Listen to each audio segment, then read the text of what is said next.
Hi. Do you sometimes feel that you are doing enough for your child, but somewhere something is missing, right? Hi, this is Abhinav Gulechha. I'm an emotional well-being coach, and I'm on a mission to help 1 million people heal their negative mental emotional patterns and find greater peace and well-being in their life. In this video, I'll be sharing about some tips on mindful parenting. Uh, just to credit the source, these tips are from this book, New Earth, by Eckhart Tolle. It's a wonderful book, and in this there is the section about being a conscious parent. So I'll be sharing some tips from this book on how to be a conscious, mindful parent. Right. So how it is structured is, first we will identify the mistakes that a parent makes. Right. Second is some suggestions on how to be a more mindful parent, and third will be some suggestions if you are a child, right? Sometimes we harbor, negative feelings or misgivings against our parents and all those things. So how to take care of that? Before moving forward, I have a free masterclass on basically emotional well-being. 1 hour masterclass. It's a live masterclass, so you can register to that masterclass. The link is given in the description, right? So we'll start. So the mistakes. So first, we not what we need to identify is the mistakes, right? If we are not mindful in our journey, if we are not mindful of the patterns that come up when we parent our kids, then we will not be able to make any change. We will not be able to bring any change. So the change starts from first being mindful of my own patterns, how I deal with my kids. So there are like some 8 points, right? Which some 8 mistakes. Number one is that we treat our parenting as a role, right? We go into a role based identity, right? We go too much into the role of the parent, right? What basically and what basically that actually is the source of all the other mistakes, right? Treating parenting as a role and going too much into that role, right? So what basically happens is that when we identify with parenting as a role, over time, when the role's utility gets expired, even then we keep on playing that role. So you see parents who kind of when the child even grows up, they keep having that same parenting style, and keep interfering in their life and all those things. So the child has grown up, he has his own life, but as a parent you are still quite continuously you know uh, uh, uh, kind of interfering in his life. That creates discord, right, between the parent and child. So becoming aware that I am only playing a role for this short time, right, and not the parent. I am much more than a parent. It's just a function that I'm playing, right? So third point is trying to be more complete through children, right? So what parents do is that, suppose I have nurtured a dream of, I harbored a dream of becoming a cricketer, and if I could not fulfill my dream, I kind of push my child to fulfill my dream, right? It's basically my ego, my mind, my patterns, which kind of is are making myself live through the child, which is the wrong. Child has its own kind of likes and dislikes and interests, and I'm kind of imposing those things upon you just because I want to feel satisfied. So that is one thing. Point number 4 is considering parenting as a role, which I've explained. Point number 5 is talking down to the child, right? Having a kind of a superiority complex and thinking that the child is inferior, and then we talk down to the child. Or it may be reverse also, thinking the child, putting the child on a pedestal and thinking ourselves to be inferior, right? Not treating as equal. That is also a mistake. Then spoiling them, giving them things that are without telling them the importance of the things. They stop valuing the things, right? So spoiling them in too many things, becoming very strict with them, right? Thinking that as a parent my role is to become very very kind of a strict parent with my kids, right? And one also understanding that some of these things come from our ancestral backgrounds, right? My father also maybe behaved in the same way as I'm behaving with my kids. My grandfather behaved the same way with my father, and then this thing keeps carrying forward. So it's very very important to recognize the various patterns of anger and you know domination and all these things that come in our dealing, our relationship with the children, right? So becoming more and more mindful, then becoming overprotective, right? Becoming too protective with the kids. When you do that, then you don't let the kids expand their wings, right? You just make them like a robot, right? So these are some of the mistakes that we need to be more mindful of, right? Now, suggestions, what Eckhart says is that treat parenting as a function which you are performing for a limited time, and do not identify with that function, right? So I'm Abhinav, and I'm doing this small function of parenting. I am not too identified in my role as a father, right? So I may be doing my job and I may be doing my parenting.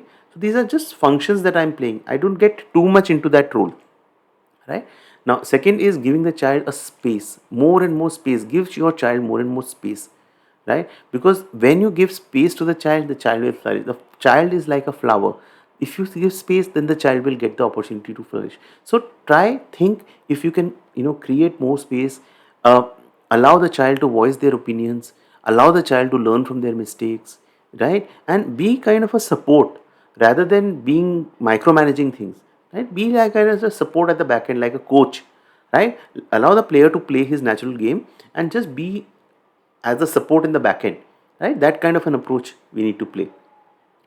Third, what Eckhart says is that giving undivided attention to the child, right? Giving them our undivided attention. See, the child, we try to do a lot of things for our child, for their well being, we care for our children, but it is very, very important that we give our children our undivided attention, because more than all the other things that we give and the things the child needs, what deep down the child wants is our attention, the presence, right? So as a presence, I'm not giving the presence as a father or as Abhinav, or I'm just there for him, the formless presence, right? So just being there for him, like when he's saying something, being there for listening what he's trying to say, right?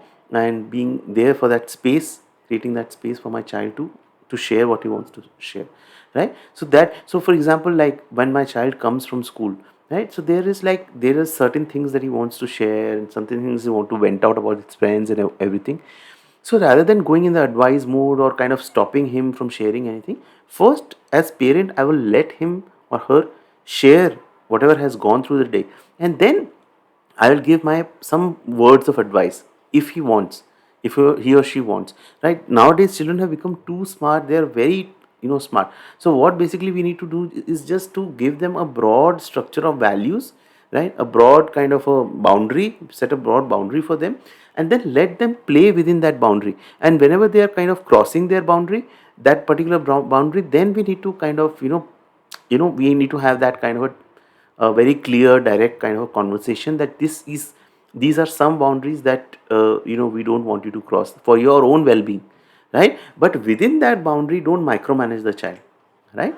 And be more and more give more and more attention. And when the child is saying something to you, just be there. Just be there for your child. Don't have thoughts and ideas running in your mind. The child can sense that. If you're there for the child will sense that and will thank you.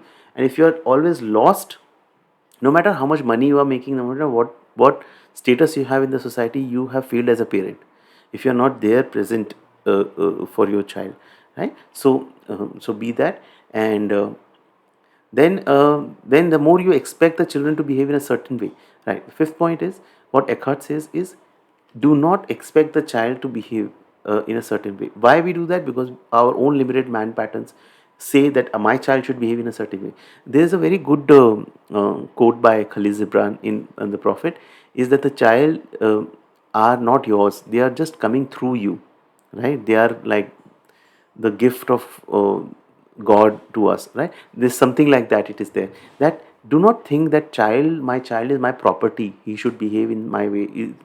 Child is not your servant or your kind of an employee, right? They have their own life. They have just come through you, right, into this planet. They have their own soul mission. They have their own cravings and aversions and their own karma to clear, right? So we have to just give them space to move into this world and be a support to them, right? That is what we need to do, right? And then Eckhart says beautiful thing, that allow the space for the child to make mistakes and to suffer, right? Because that suffering will take the child deeper, right? So what we generally do is that we don't allow the child to suffer. We think that when the child will suffer, then it will be something kind of, we are failing in our duty as a parent. That is not right. Me and you, how we have grown is that we have grown through our sufferings. The lessons, deep lessons we have learned through deep suffering. So what we have to do is that we have to allow and create the space for the child to make mistakes, be there for them, help them when they need our help, kind of coach them and guide them, but allow them to learn from their own mistakes. If we don't, then it is like a prematurely opening the cocoon. Then the butterfly will not live long, because it has not become strong, right? So our children are like those butterflies. They will need their struggle, their suffering, so to grow, right? Then as a child, what Eckhart says is, as a child, what basically, see, we have a lot of misgivings against our parents. So please understand, if your parents have not been able to behave in a good, very good way with you, and maybe not, you know they have not been very good parents, please understand, they have dealt with this whole thing from their limited consciousness level. This is, no one of us, we get any training in parenting, right? We get married and we have kids. There is no some parenting class or some parenting certification we get. We learn as we proceed in our journey. So some parents, if they have a limited consciousness level, they just behave from that consciousness level. So do not hold any resentment or anger against your parents, because they have just behaved from their level.